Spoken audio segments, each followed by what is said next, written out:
ঘর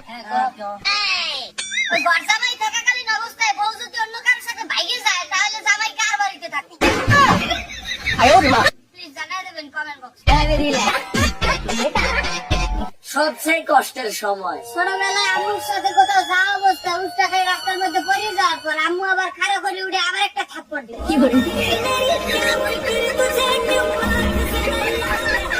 বড় লোকের মাইয়ারা গরিবের ছেলেদেরকে পছন্দ করে।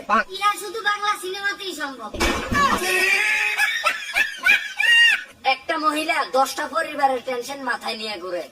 একটা নিজের, দুইটা প্রতিবেশীর, আর বাকি 7টা বাংলা সিরিয়ালের। ওই মোবাইল টেপতে টেপতে বাইগুন বাজি দিয়ে ভাত খাইয়ে উঠে যাওয়ার পরে সামনে দেখি গরুর গোশত রান্না ছিল।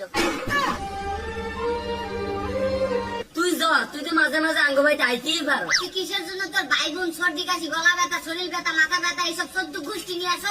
এখানে কি বিয়া লাগছে? প্রসঙ্গ যখন ছেড়ে যাওয়ার তখন কারেন্টই সেরা। আগে মেয়ের বিয়েতে মেয়ের বাবা মা বেশি কাঁদতো। আর এখন মহল্লার পোলাপান বেশি কান। মেয়েরা এসএসসি পাস করার পরেই মহিলা হয়ে যায়। এজন্যই তো তাদের কলেজের নাম থাকে মহিলা কলেজ।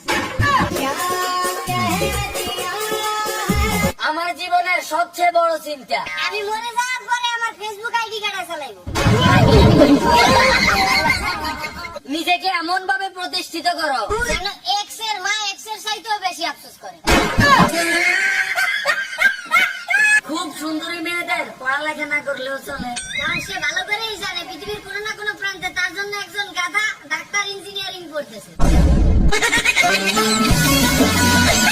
ফেসবুক তো আমরা সিঙ্গেলরাই মাতিয়ে রাখি। আর বাকি সবাই তো ইনবক্সে যায় বাবু তুমি খাইছো, বাবু তুমি আঁকছো, বাবু তুমি গোসল করছো, এইসব নিয়ে ব্যস্ত থাকে।